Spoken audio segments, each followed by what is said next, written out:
Hello everyone, this is Anjali और स्वागत है आपका मेरे चैनल लर्न विद अंजलि में। इस वीडियो में हम डिस्कस करने वाले हैं यूजीसी नेट पेपर 1 की यूनिट नंबर 4 कम्युनिकेशन। और कम्युनिकेशन के बारे में हमने काफ़ी सारे टॉपिक्स ऑलरेडी डिस्कस कर ली हैं अपने प्रीवियस वीडियोज़ में। जब हमने कैरेक्टरिस्टिक ऑफ कम्युनिकेशन के बारे में डिस्कस किया था, वहाँ पे हमने डिस्कस किया था इफेक्टिव कम्युनिकेशन, एक टर्म हमने पढ़ी थी। इस टर्म को हम आज अच्छे से डिटेल में जानेंगे। This topic is very much important because ये आपके कम्युनिकेशन स्किल को इन्हांस करने के लिए भी इम्पॉर्टेंट है, साथ ही साथ यूजीसी नेट पेपर 1 के पर्सपेक्टिव से भी ये काफ़ी इंपॉर्टेंट है। इसके साथ साथ हम इसमें characteristic of effective communication also कुछ क्वेश्चंस भी हम देखेंगे, क्वेश्चन किस तरीके से फ्रेम हो सकते हैं। So now moving into this video with a thought, और आज की हमारी थॉट है keep chasing your goals whether you are alone, broke, tired और scared, but keep going. No matter how hard the situation is, no matter how dark the night is, आप अकेले हो, आप टूटे हुए हो, आप थके हुए हो, आप डरे हुए हो, सिचुएशन चाहे कोई भी हो, आपके इमोशंस भले ही बदल सकते हैं, लेकिन आपकी जो एक चीज़ जो कि जिस पे आप डिटरमिन रहने चाहिए, जो कि फिक्स रहनी चाहिए, जो कि बदलनी नहीं चाहिए, दैट इज़ कि you have to just keep working on your goal, you have to just keep chasing your goal. आपको अपने गोल की तरफ आगे बढ़ते रहना है, उतनी ही एनर्जी, उतनी ही ज़ील, उतनी ही एंथुजियाज्म के साथ आपको अपने गोल की तरफ आगे बढ़ते रहना है। क्योंकि जिस चीज़ का सपना आपने देखा है वो बिना लिए तो आप नहीं रह सकते, और आपको रहना भी नहीं चाहिए, आपको कम में सेटल होना भी नहीं चाहिए। बाकी मैं तो हूँ ही आपको मोटिवेट करने के लिए। तो चलिए स्टार्ट करते हैं वीडियो को और पढ़ते हैं effective communication. So, when we talk about effective communication, so it is the ability to convey information to another effectively and efficiently. ये दो टर्म बहुत इंपॉर्टेंट है कि जब आप सेंडर यानी अपने मैसेज को ट्रांसमिट कर रहा है, अपनी बात को कह रहा है सामने वाले तक, तो वो अपनी बात को इफेक्टिवली और एफिशिएंटली यानी कि कम कॉस्ट, कम रिसोर्सेज और कम टाइम में अपनी बात को उतने ही अच्छे से, बेस्ट पॉसिबल तरीके से अपनी ऑडियंस, अपने रिसीवर तक पहुंचा सके। इसी तरीके की कम्युनिकेशन को आप बोलते हो कि कम्युनिकेशन प्रभावी है यानी इफेक्टिव है।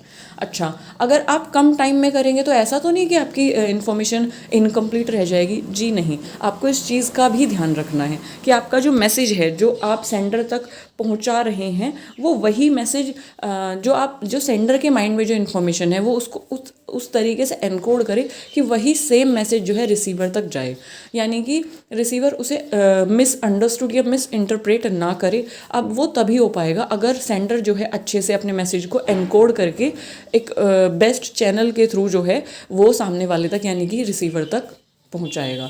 चैनल एनकोडिंग, इन सब के बारे में हमने प्रीवियस वीडियो में डिस्कस कर लिया है। If you haven't watch, you have to go and watch those videos. जैसे कि हमारा जो कम्युनिकेशन है, कम्युनिकेशन का एक्सट्रैक्ट या मीनिंग क्या होता है? कम्युनिकेशन का मीनिंग होता है टू मेक थिंग्स कॉमन, यानी कि जो सेंडर सोच रहा है, जो वो कन्वे करना चाहता है, वो अपने आइडियाज़ को रिसीवर तक पहुंचाए, वही चीज़ रिसीवर तक पहुंचे।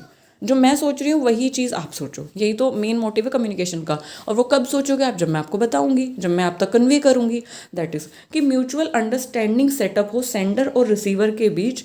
ट्रांसमिशन का वो कोई भी आइडिया हो सकता है, इन्फॉर्मेशन हो सकती है, वो सक्सेसफुल होगी तो म्यूचुअल अंडरस्टैंडिंग सेटअप हो। जो मैं सोच रही हूँ वही आप सोचो, जो मेरे मन में आइडियाज़ है वो मैं आप तक कन्वे करूँ, और कम कॉस्ट, कम टाइम और कम एफर्ट्स में, और मेरी कम्युनिकेशन बेस्ट हो। इसी को प्रभावी या इफेक्टिव कम्युनिकेशन बोला जाता है।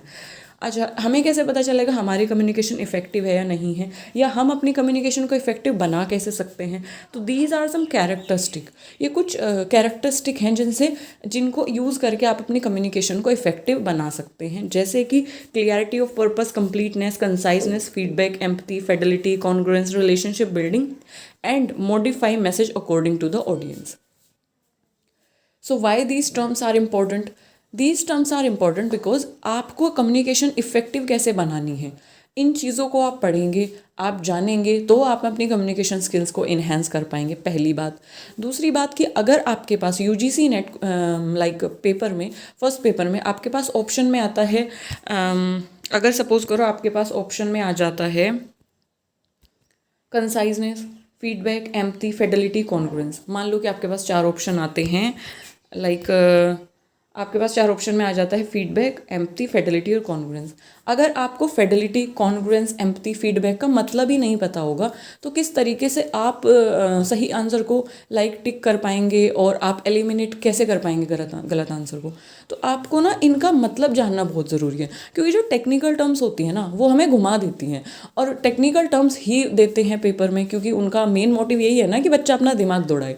सो टेक्निकल टर्म्स को जानना बहुत ज़रूरी है। तो हमें कैरेक्टरिस्टिक तो पता चल गई, अब हम इन्हें एक एक करके डिटेल में पढ़ेंगे कि एक्चुअली कम्युनिकेशन के पर्सपेक्टिव से ये टर्म क्या कहना चाहती है। First one is clarity of purpose. जैसे कि name itself suggest clarity of purpose, कि आप जब अपना मैसेज ट्रांसमिट कर रहे हैं, आप जब अपनी बात बता रहे हैं, तो aim of the message to be delivered must be clear in the mind of sender. ये बहुत इंपॉर्टेंट है। देखो सिंपल से एग्जाम्पल लेते हैं। मान लो कि मैं आपको कम्युनिकेशन पढ़ा रही हूँ, मैं आपको इफेक्टिव कम्युनिकेशन पढ़ा रही हूँ, ठीक है। अब वो इफेक्टिव कम्युनिकेशन के बारे में मैं ही क्लियर नहीं हूँ, मुझे ही नहीं पता है, मुझे ही फिडेलिटी का मतलब, कॉन्ग्रुएंस का मतलब नहीं पता है, फीडबैक का मतलब नहीं पता है, तो क्या मैं आप तक वो चीज़ कन्वे कर पाऊँगी अच्छे से? नहीं ना, आपकी वो चीज़ समझ ही नहीं आएगी। तो यानी कि जो कम्युनिकेशन है टू मेक थिंग्स कॉमन, वो चीज़ हुई नहीं, कम्युनिकेशन इफेक्टिव बनेगी ही नहीं। तो कहने का मेरा मतलब यही है बस कि जो सेंडर है, सेंडर के माइंड में सेंडर जो इन्फॉर्मेशन देना चाहता है, पहले वो इन्फॉर्मेशन सेंडर को खुद से क्लियर हो। एम ऑफ द मैसेज, कि वो मैसेज क्या देना चाहता है, वो सेंडर को खुद से क्लियर हो पर्पस, कि वो क्या बताना चाहता है, क्यों बताना चाहता है, कैसे उसको बताएगा, और मेन कि क्या बताना चाहता है। क्लियरिटी कैसे आएगी कम्युनिकेशन में? क्लियरिटी आती है जब आप ग्रामेटिकली उसको लाइक करेक्ट रखते हैं, करेक्ट वर्ड का आप यूज़ करते हैं, एग्जैक्ट वर्ड का, कंक्रीट वर्ड्स का आप यूज़ करते हैं। आपकी जो इन्फॉर्मेशन हो, कंक्रीट बेसिकली मतलब होता है सॉलिड इन्फॉर्मेशन, ठोस इन्फॉर्मेशन, कि आपकी जो इन्फॉर्मेशन है वो कोई भी फिगमेंटल ना हो, मन घड़ंत ना हो, वो ऐसे कहीं से भी आप उठा के कुछ भी बकवास ले आए, नहीं, उससे ना दम नहीं रहता कम्युनिकेशन में, और रिसीवर को इंटरेस्ट भी नहीं आता सुनने में। क्योंकि जब आपकी information with fact, figures and ideas के साथ होगी, एग्जैक्ट वर्ड्स का आप यूज़ करोगे, only then your audience will take interest in you. Simple सी बात है। अब सपोज करो एक और एग्जांपल लेते हैं। अगर मैं कॉन्ग्रुएंस का मुझे मतलब ही नहीं पता, और मान लो कि मैं कॉन्ग्रुएंस वर्ड यूज़ कर रही हूँ, लेकिन सपोज करो कि कैरेक्टरिस्टिक ऑफ कम्युनिकेशन में मैं कोई और ही वर्ड यूज़ कर रही हूँ जो कि ग्रामेटिकली गलत है, तो मेरा तो पूरा जो मोटिव है आपको समझाने का वो बेकार हो जाएगा, ख़राब हो जाएगा, क्योंकि मैं आपको एक तरीके से कहीं ना कहीं गलत इन्फॉर्मेशन डिलीवर कर रही हूँ, विच आई कैन नॉट डू, मैं नहीं कर सकती। सो वो वाली चीज़ है कि करेक्ट वर्ड का, एग्जैक्ट वर्ड का यूज़ होना बहुत ज़रूरी है क्लियरिटी ऑफ पर्पस में। और आपके जो थॉट्स हैं, आपके जो आइडियाज़ हैं, वो आपके मीनिंग, आपके मैसेज के मीनिंग को इन्हेंस कर देते हैं अगर उनमें क्लियरिटी होती है। अगर आपके शब्दों में एक तरीके से क्लियरिटी, आपके एम, आपका मैसेज में क्लियरिटी है, वो ठोस है मैसेज, तो आपका जो मीनिंग है कम्युनिकेशन का, थॉट का, वो इन्हेंस हो जाता है। आपके रिसीवर, आपके ऑडियंस उसमें इंटरेस्ट लेना शुरू कर देती है। Next one is completeness. Completeness जैसे कि नेम इटसेल्फ सजेस्ट कंप्लीट। तो आपकी जो इन्फॉर्मेशन, जैसे मैंने आपको बताया कि इफेक्टिव कम्युनिकेशन, आपको कम से कम समय में, कम से कम टाइम में आप अपनी बात को कैसे रख सकते हो रिसीवर के सामने, वो है इफेक्टिव कम्युनिकेशन। तो कंप्लीटनेस होना बहुत ज़रूरी है, क्योंकि कुछ लोग ना इफेक्टिव के चक्कर में बात पूरी ही नहीं करते हैं। सो आपकी जो बात है वो फैक्ट, फिगर्स के साथ, ऑब्जर्वेशन के साथ कंप्लीट होनी चाहिए, और it should be well planned and organized, एक ऑर्गेनाइज्ड वे में हो। अब मान लो कि जैसे मुझे कोई इन्फॉर्मेशन देनी है, सपोज करो मैं ये कम्युनिकेशन की सीरीज़ आपके लिए लेके आई हूँ, इसमें सबसे पहले मैं आपको 10 कमांडेंट्स ऑफ कम्युनिकेशन पढ़ाने लगूँ, या फिर मैं सबसे पहले आपको बैरियर्स पढ़ाने लगूँ, तो वो थोड़ा सा अनऑर्गेनाइज्ड है। क्यों? क्योंकि जब तक आपको कम्युनिकेशन नहीं समझ आया, आपको अगर ऑब्जेक्टिव समझ नहीं आया, क्यों करते हैं हम कम्युनिकेशन, फंक्शन क्या है उसके, इफेक्टिव कम्युनिकेशन क्या होता है, फिर उसके बाद हम 4S 7Cs और कमांडमेंट्स पढ़ेंगे, तो देन वो एक ऑर्गेनाइज्ड वे में होगी ना, तो आप उसे रिलेट कर सकते हो, आप उसे समझ सकते हो बहुत अच्छे से। So that is the extract, that is the meaning, कि आपकी बात कंप्लीट भी हो, साथ ही साथ जो है वो ऑर्गेनाइज्ड और प्लान्ड हो। कंप्लीट इसलिए हो कि ऐसा नहीं है कि आप आधी अधूरी बात कर रहे हैं तो फिर भी समझ नहीं आएगी रिसीवर को। सो it should B complete. Concise का मतलब क्या होता है? कंसाइज का मतलब होता है बेसिकली समराइज्ड करना। समराइज्ड मतलब कि आपकी बात जो है वो आप समराइज फॉर्म में, कम से कम शब्दों में, छोटे से छोटे शब्दों में आप उसे बता सको। It should B short and complete. आप कम से कम छोटे से छोटे शब्दों में, छोटे से छोटे का मेरा मतलब है कम से कम शब्दों में आप अपनी बात को सामने रख सको, कंप्लीट बात हो आपकी, कम से कम शब्दों में आप उसे बता सको उसमें। क्योंकि कम से कम शब्दों में आप कैसे बताओगे, उसमें कोई भी अननेसेसरी डिटेल मत डालो। जो तथ्य हैं, जो फैक्ट्स हैं, जो यूनिवर्सल ट्रूथ हैं, जो इन्फॉर्मेशन है, वही चीज़ लेके आओ।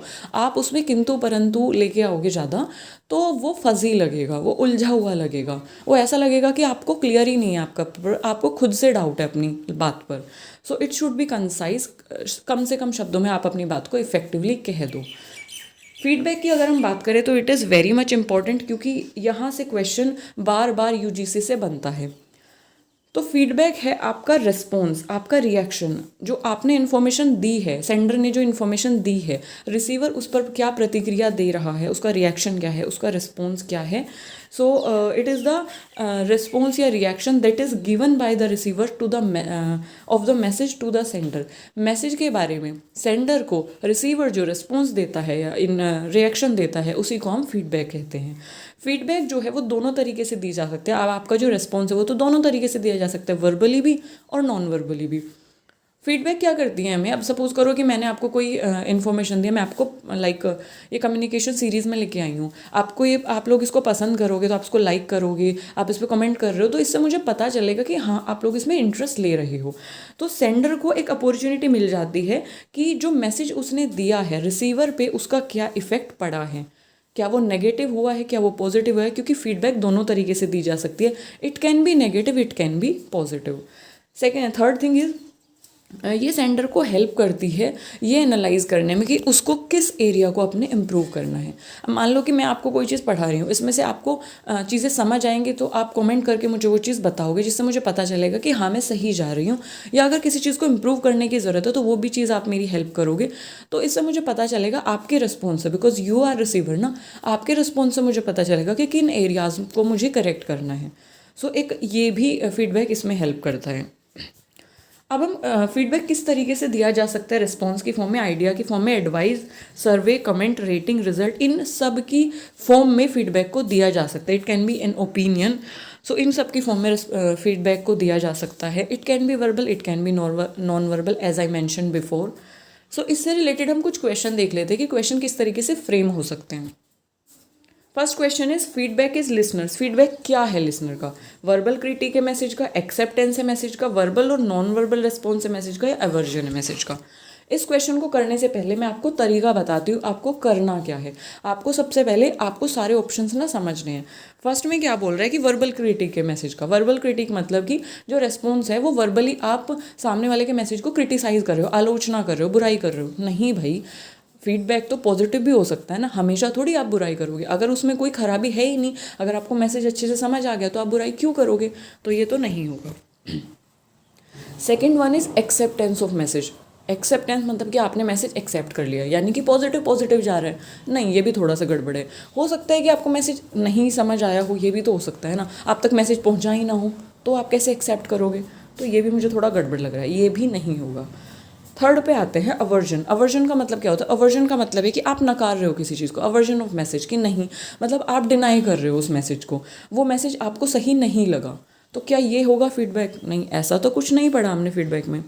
तो हम आते हैं थर्ड पर, वर्बल और non verbal response to a message. अब आपको एक टर्म, एक कीवर्ड आपको पकड़ना है। कौन सा? मैंने आपको क्या बताया था फीडबैक में कि रिस्पॉन्स या फिर रिएक्शन, तो आप रिस्पॉन्स पकड़ो। यहाँ पे रिस्पॉन्स दिया हुआ है कि वर्बली और नॉन वर्बली जो आप रिस्पॉन्स देते हो मैसेज का, वही तो है feedback. So this is feedback. So आपको इस तरीके से क्या करना है, ऑप्शंस को एलिमिनेट करना है ताकि आप इजिली करेक्ट ऑप्शन को फाइंड आउट कर सको। I hope you got my point. चलिए नेक्स्ट क्वेश्चन देख लेते हैं। नेक्स्ट क्वेश्चन इज फीडबैक क्या है? A situation in which the sender and the receiver exchange information, या confined to the verbal form of communication, या confined to the written form of communication, none of the above. First है कि क्या वो situation है जिसमें sender और receiver information को एक्सचेंज करते हैं, या सिर्फ ये वर्बल फॉर्म तक कन्फाइंड है, सिर्फ वर्बल फॉर्म तक सीमित है फीडबैक, या सिर्फ ये रिटन फॉर्म तक सीमित है फीडबैक। या कुछ भी नहीं? और इसका आंसर आप मुझे कमेंट में देंगे। इसका आंसर मैं आपको नहीं बताऊंगी, मैं बाद में बताऊंगी जब मैं PYQ सॉल्व कराऊंगी। तो इसका आंसर आप मुझे खुद से देंगे। ऑप्शंस को एलिमिनेट करिए जिस तरीके से मैंने आपको बताया और सही आंसर को फाइंड आउट करिए। Now moving on to next thing, that is empathy. If you talk about empathy, तो एम्पैथी क्या होता है कि speaker should step in the shoes of the listener to be sensitive to their needs and emotions. Empathy is basically कि सामने वाले के emotions को समझना। जब आप अपने ऑडियंस से इंटरेक्ट कर रहे हैं, जब आप अपनी रिसीवर से बात कर रहे हैं, तो आप उसकी मेंटल स्टेट को भी समझिए। आप उसके टुवर्ड उसको नर्चर करिए, केयर करिए विद लव, विद अंडरस्टैंडिंग, क्योंकि अंडरस्टैंडिंग होना कम्युनिकेशन में बहुत ज़रूरी है। जब तक आप सेंडर के इमोशंस के प्रति सेंसिटिव नहीं होंगे तो आप उससे कनेक्ट नहीं कर पाएंगे, और जब तक आप कनेक्ट नहीं कर पाएंगे आप कम्युनिकेट नहीं कर पाएंगे, आपकी कम्युनिकेशन इफेक्टिव नहीं होगी। जैसे कि हम किसी से बात करते हैं ना, तो उसकी एक दो बात सुन के ही हम क्या करने लगते हैं, जज करने लगते हैं। तो वो जो जजिंग वाली चीज़ है वो एम्पैथी में नहीं आती। You should be empathic toward your receiver. वो जजिंग वाला एलिमेंट नहीं होना चाहिए, क्योंकि जजिंग वाला एलिमेंट होगा तो सामने वाला जो रिस्पॉन्स वो आपको पूरी बात बताएगा ही नहीं, कम्युनिकेशन इफेक्टिव होगी ही नहीं। The way sender can understand things from receiver's perspective, this make communication more effective. यानी कि जो सेंडर है वो जिस तरीके से, जिस पर्सपेक्टिव से, अगर वो रिसीवर्स के पर्सपेक्टिव से होके बात को समझ रहा है तो आपकी कम्युनिकेशन ज़्यादा इफेक्टिव हो जाती है। और पॉलिटिकल लीडर्स जब वो कम्युनिकेट करते हैं, यही चीज़ वो करते हैं। उनकी जो लाइक स्पीच होती है ना, उसमें एम्पैथी होती है, वो कनेक्ट करते हैं अपनी ऑडियंस से, तभी तो उन्हें वोट मिलती है।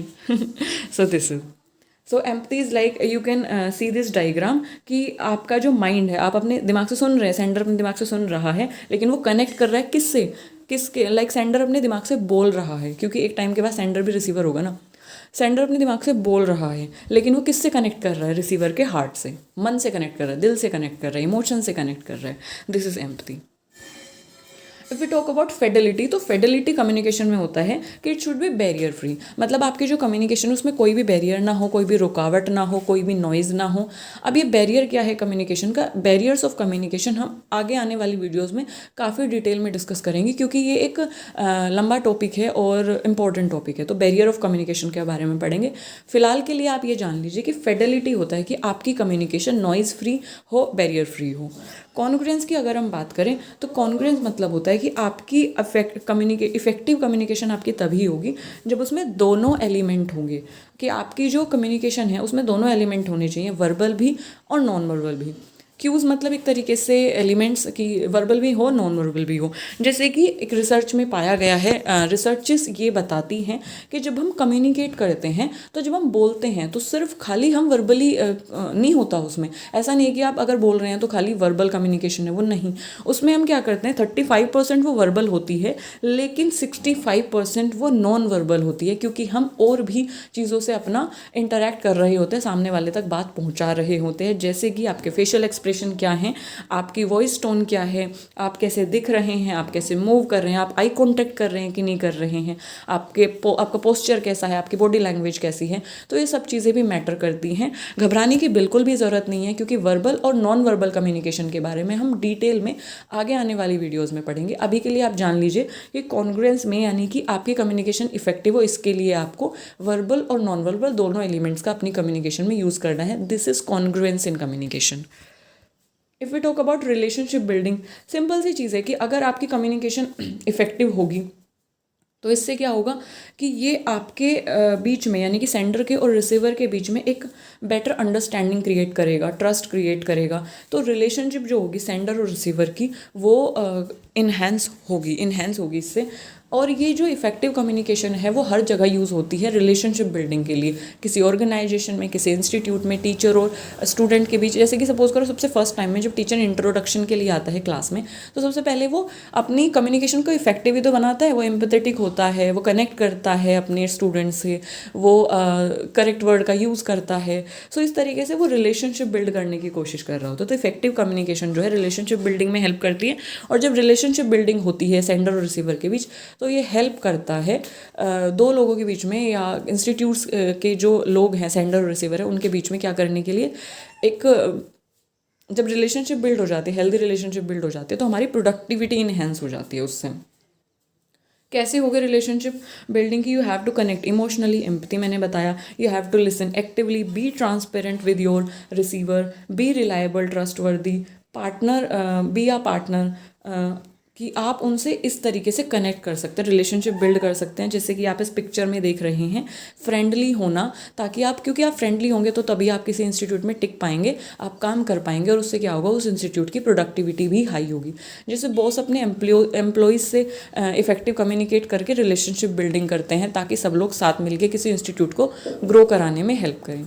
सो this is it about effective communication. I hope आपको सारी चीज़ें अच्छे से क्लियर हुई होंगी, and wait for the next part. तब तक के लिए स्टे हेल्दी, स्टे हैप्पी, और टेंशन नहीं लेनी बिल्कुल भी, सब अच्छा होगा, बस आप पढ़ते रहिए, अपने गोल को चेज़ करते रहिए। Thank you.